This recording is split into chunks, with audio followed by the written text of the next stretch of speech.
So today's video is going to be about when I applied to be an area manager for Amazon in this summer. So I'll go through the entire process and even the offer they sent me, even though I would not take it because I just wasn't passionate about the position enough, and I was more at a cons position rather than a benefit. So let's get to it. So the overall process is pretty simple. You go ahead and submit your application through Amazon.com and you'll see the area manager position.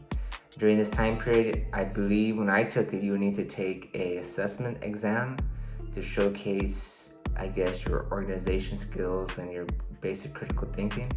So make sure to be prepared and set up enough time to do that. I'm not sure if they still have that right now, but that's my experience. After this, I went ahead and probably got an email about a month later regarding setting up an interview process.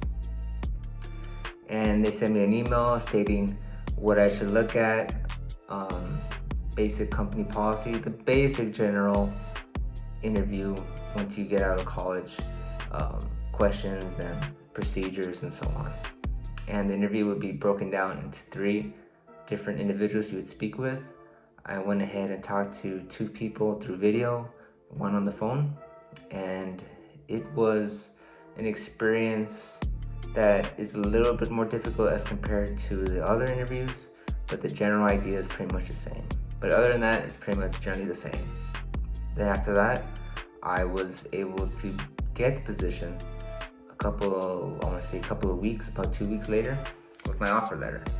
And this is where it becomes important and you need to understand what you really want to do in your life. You want to go work for Amazon, doing a position, or you want to do something yourself, or you just want to look for a position that coordinates better to your values and what you want to do for the rest of your life. And that's where I struggled and I decided not to do it. But here's the overall numbers. So with Amazon, especially, I am from Texas, and the first position that they decided to send me to was Iowa.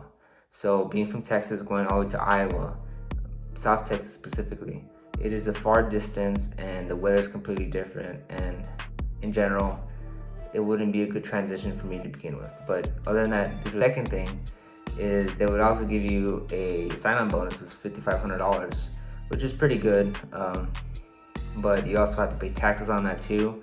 So I'm not a tax advisor, but I'm pretty sure you would have to. And so that's not really a con.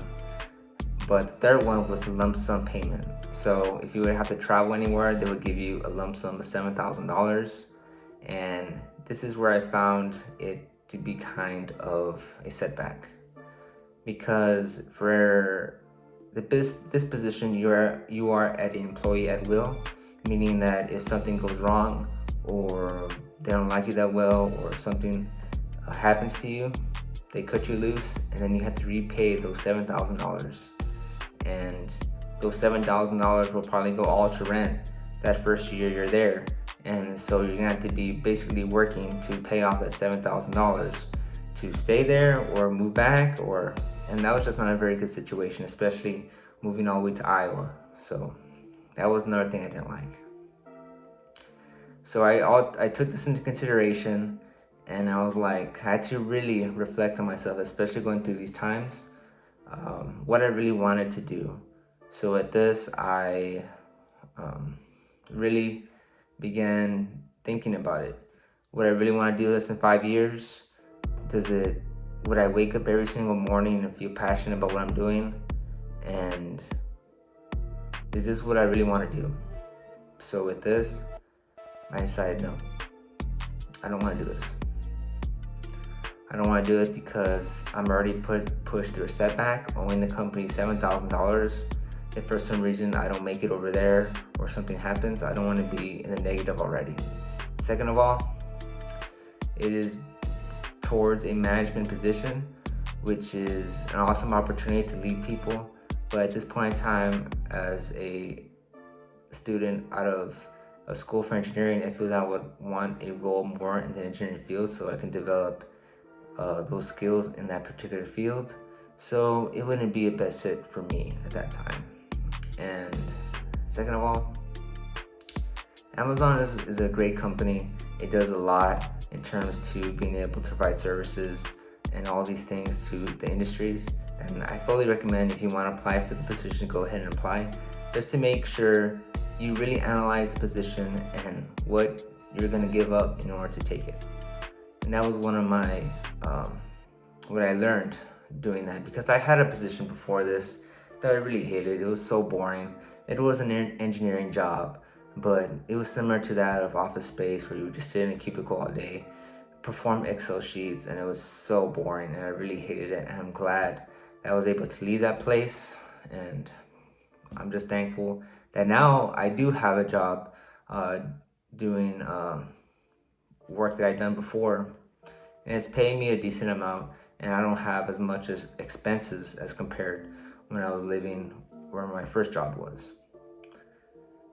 Also, a quick tip for applying for Amazon. What I noticed is that even though you decline your first offer, about a month later, you should always decline if you don't want that certain location. So that first location they gave me was Iowa, and then I declined it and I said, thank you very much for the position, but due to these recent circumstances, I would not be able to go.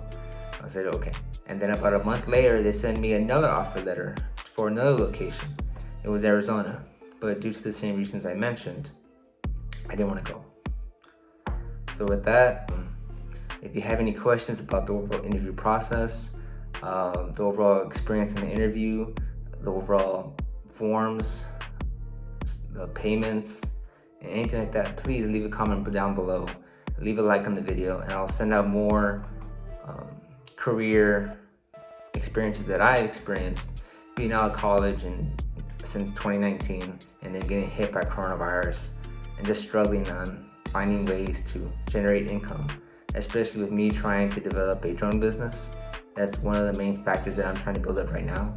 So with my current job right now, I'm able to bring in quite a decent amount of money that will probably allow me to buy equipment within the next couple of months. So I'm excited for that. I'm developing CAD files as we speak right now, and just beginning the process of starting it. And it's an exciting time, and I'm excited to take this journey with you and learn more about becoming an entrepreneur, being able to generate income, generate revenue, and just learn about the field you're passionate about, so you can avoid that drone life and become a person that you want to be. Thank you so much. Till next time, keep training.